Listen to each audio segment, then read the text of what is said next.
I want to start today with a question that I genuinely want you to think about before we go any further. How much money did you pay last year in fees? Not taxes, fees, monthly bank fees, Medicare premium surcharges, property taxes that could have been reduced, utility bills that a federal program would have partially covered. Most retirees, if they sat down and added up every dollar they paid in fees and charges that could have been waived, reduced, or refunded through existing programs, would find a number that surprises them. And the painful part is that most of those fees are being paid not because they are unavoidable, but because the institutions and agencies that benefit from your silence are not going to call you and explain how to stop. My name is Finn, and this is Finn Retires, the channel that exists to make sure the financial systems designed around retirement work for you instead of against you. If this is your first time here, please hit that subscribe button right now before we go any further.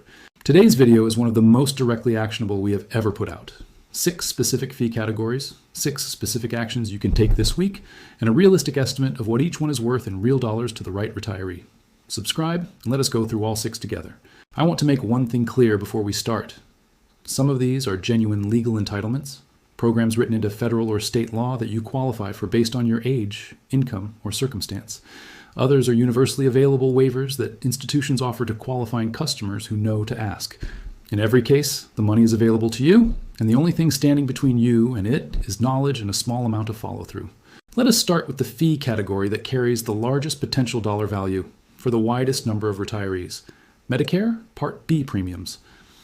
In 2026, the standard Medicare Part B premium is $202.90 per month. For most retirees, that amount is automatically deducted from their Social Security check every single month. Over 12 months, that is $2,434.80 coming directly out of retirement income. Now here is what millions of eligible retirees do not know. There is a federally funded program administered by state Medicaid agencies called the Medicare Savings Program. At its most comprehensive level, it pays the entire Medicare Part B premium on behalf of qualifying retirees, not a portion. The entire premium. There are 4 levels of the Medicare Savings Program with different income thresholds. The most generous level, the Qualified Medicare Beneficiary Program, covers not just the Part B premium, but also Part A and Part B deductibles and cost sharing. The way to apply is to contact your state's Medicaid office. You can find your state's Medicaid contact through Medicare.gov or by calling 1-800-MEDICARE. If you qualify and you're not enrolled, you're leaving over $2,400 per year on the table. The second fee category is one that affects almost every retiree with a bank account, and the solution is one of the simplest available: monthly bank account maintenance fees. If you have a checking or savings account at a major bank and your balance falls below a certain threshold, many banks charge a monthly maintenance fee, typically between $5 and $15 per month. What most account holders do not know is that the majority of major U.S. banks offer a senior or retiree fee waiver program for customers over a certain age, typically 60 or 65. These waivers are not automatically applied when you turn 65. The waiver is available only if you know to ask for it. Banks including Bank of America, Wells Fargo, Chase, and many regional banks and credit unions have some form of senior account benefit or fee waiver available. If you are currently paying a monthly maintenance fee on any bank account, call your bank this week and ask directly whether a senior fee waiver is available. If your current bank does not offer one, a credit union or community bank may be a better fit. Across a checking account and a savings account, this can easily add up to over $200 per year that simply disappears if you do not ask the right question. The third fee category is one where retirees can actually recover money they have already paid. This is the IRMA Medicare surcharge and the appeal process available when that surcharge is based on outdated income. IRMA, the income-related monthly adjustment amount, is a surcharge added to Medicare Part B and Part D premiums for beneficiaries whose modified adjusted gross income exceeds certain thresholds based on the tax return from 2 years prior. In 2026, the IRMA calculation uses your 2024 tax return. If your 2024 income was elevated by a one-time event, a large IRA distribution, the sale of a property, a Roth conversion, or any other non-recurring income event, you may be paying a 2026 Medicare surcharge that does not reflect your actual current financial situation. The Social Security Administration provides Form SSA-44 for exactly this situation.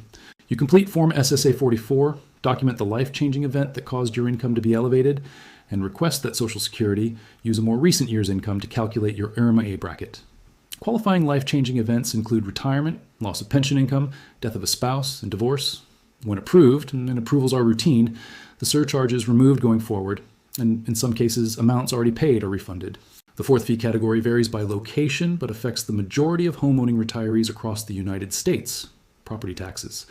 Most U.S. states have enacted some form of property tax relief specifically for senior homeowners. Participation rates among eligible seniors are consistently lower than they should be, largely because the exemptions are not automatic. They require an application. Senior property tax relief takes different forms in different states. Some offer a flat dollar exemption, reducing the assessed value.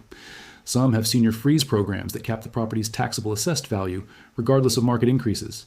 Some have circuit breaker programs that limit property taxes to a specific percentage of the senior's income. In states with strong senior property tax relief programs, the annual savings can be in the hundreds to thousands of dollars.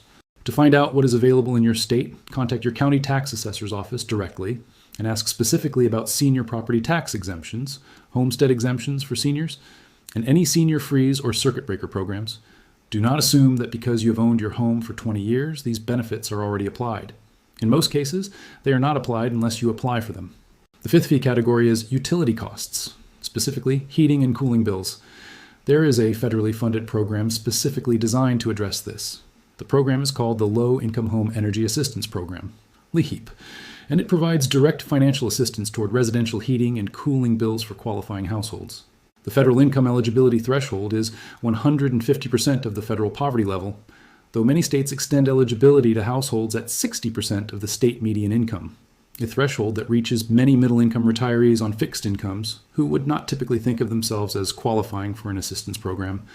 The application process is handled through your state or local LIHEAP office. You can find your local LIHEAP office at benefits.gov or by calling the National Energy Assistance Referral Hotline at 1-800-283-1516. Many states also offer weatherization assistance, insulation, window sealing, and efficiency improvements that reduce utility costs on a permanent basis. This is a federal entitlement program that your tax dollars have funded. The sixth fee category is the most recently created, and the one with the broadest potential impact on the tax bills of retirees in 2026 through 2028. This is the new temporary senior bonus deduction established by the One Big Beautiful Bill Act, signed into law in 2025. Beginning with the 2025 tax year, the return filed in 2026, taxpayers who are 65 years of age or older are eligible to claim an additional deduction of $6,000 per person. For a married couple where both spouses are 65 or older, the combined deduction is $12,000. This deduction is available regardless of whether you take the standard deduction or itemize.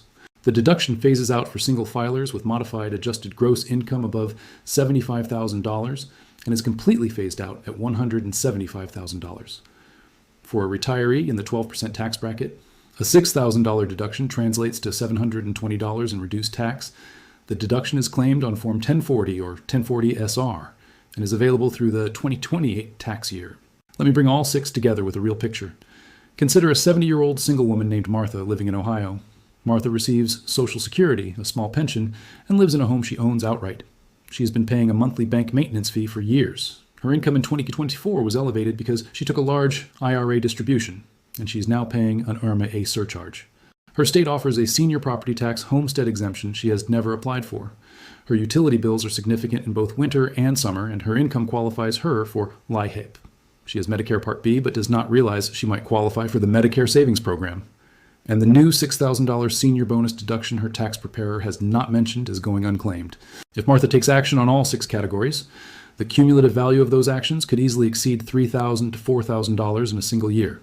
Not from complex financial maneuvering, not from risky investments, from paperwork, phone calls, and the knowledge that these benefits exist and that she qualifies for them. Here is your action plan for this week. First, go to Medicare.gov or call 1-800-MEDICARE and ask whether you qualify for the Medicare Savings Program. Second, call your bank and ask whether a senior fee waiver is available. Third, if you received an IRMA surcharge and your income has decreased, download Form SSA 44 from ssa.gov and submit it. Fourth, call your county tax assessor's office and ask what senior property tax exemptions are available in your area.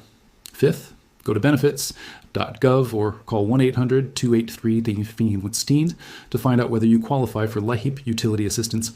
Sixth, confirm with your tax preparer that the new $6,000 senior bonus deduction is being applied to your 2025 return. None of these actions requires a financial advisor. None requires complex paperwork. Every single one involves information that is publicly available, programs that are fully funded, and benefits specifically designed for retirees in exactly the position you may be in right now. The only barrier to accessing them is knowing they exist and knowing where to go. If this video gave you a specific piece of information that you're going to act on this week, please share it with someone in your life who is over 60 and who might be in the same position. Every dollar that goes out unnecessarily is a dollar that cannot be spent on the things retirement is actually supposed to be about. Your share today could recover hundreds or thousands of dollars for someone you care about. Drop a comment below and tell me, which of these 6 FE categories applies to your situation? Have you ever claimed a property tax senior exemption, applied for the Medicare savings program, or received LIHAP utility assistance?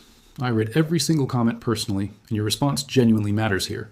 The next video on this channel is going deeper into another area where retirees are leaving money behind. Bank fees, specifically, including some that are outright questionable, and that you have more power to challenge than you might realize. If you are not yet subscribed, hit that button right now. Take care of yourself, protect your retirement income, and I will see you in the next one.